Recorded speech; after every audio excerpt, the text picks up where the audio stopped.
Star.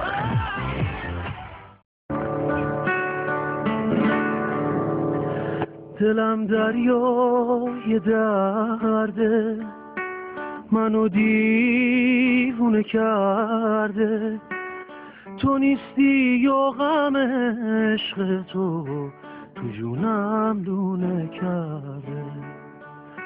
روزای عاشقی میدونم دیگه بر نمیگرده.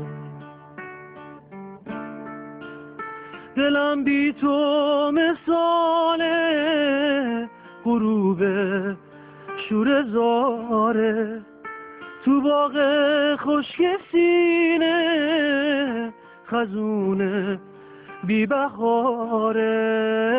دوباره آسمون چشم هوای گریه داره. بسیار صدای قشنگی داری، بسیار تحریرهای قشنگی اجرا میکنی، خیلی کوک میخونی، خیلی احساس عالی داری. تبریک میگم و امیدوارم که در مرحله بعد 100% بکنی. صدات خیلی قشنگ بود. این بساطش خیلی دوست داشتم. مطمئنم هست دورات اومد.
لب پرخنده میخوای، بیا لبها مال تو. شعر پرگریه میخوای، هر دو چشمام مال تو.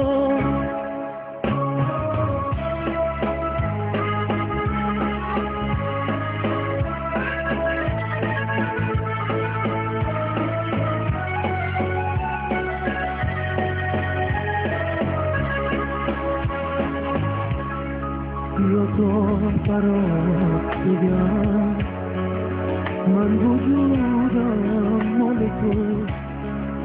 بذار تا فدات بشم، من غرورم مال تو. اگه بازی که میخوای، بیا قلبم مال تو. اگه رسخون نمیخوای، این عشقم مال تو.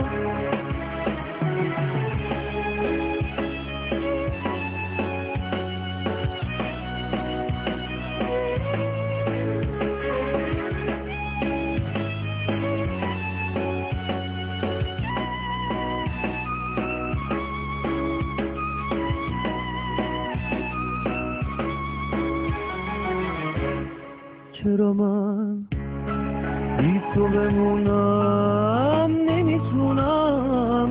نمیتونم واسه زندگی کردن تو رو میخوام. خوب میدونم تو بدون عشقم تو هستی، برا من زندگی هستی. تو بدون عشقم تو هستی، برا من زندگی هستی.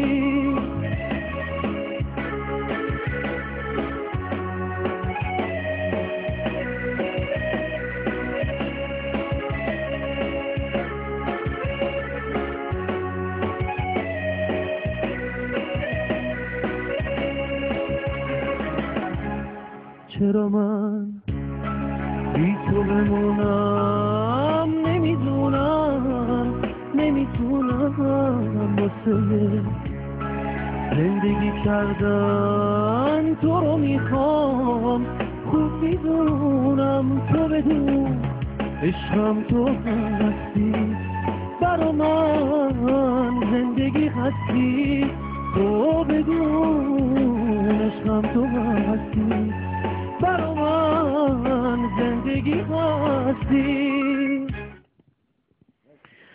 مرسی سینا جان، خسته نباشی. چقدر آهنگ قشنگی رو انتخاب کردی، به حسن سلیقت تبریک میگم و آهنگ سختی رو انتخاب کردی که البته استاد بیژن خودش خیلی زیبا این آهنگ رو اجرا کرده.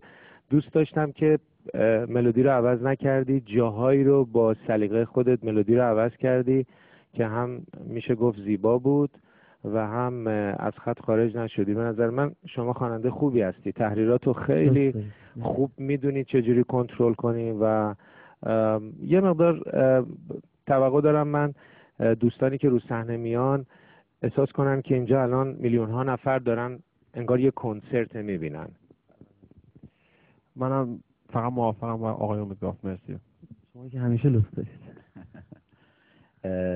سینا جان، در ادامه صحبت‌های امید، من تنها چیزی رو که دوست دارم یه مقدار ببینم نوگراییه. دوست دارم اگر از یه آهنگ از یه خواننده‌ای میخونی که قبلا اجرا شده، یه چیزایی از خودت ببینم. من زیاد اونو ندیدم. کوک میخونی، کنترل خیلی خوبی داری، برای برنامه زنده خیلی عالیه، جنس صدات قشنگه. توقع دارم یه چیز متفاوت ببینم. متاسفانه اونو ندیدم، ولی امیدوارم که در جنبندی نمره در مرحله بعد ببینیم. در کنار شما اینم یاد میگیریم. قربونت برم. سینا جان، من صداتو دوست دارم. تغییرات خیلی خیلی خوب بود، زیبا بود. اصلا صدات برای آهنگای رومانتیک عالیه. یعنی آدم این حس رو به شنوندت و همچنین به بینندت داری منتقل میکنی و از این بابت من خیلی خوشحالم. به نمره خوبی دادم و امیدوارم که بتونیم در مرحله بعد ببینیم. مرسی عزیزم. با تشکر ازتون که با خستگی تحمل کردید.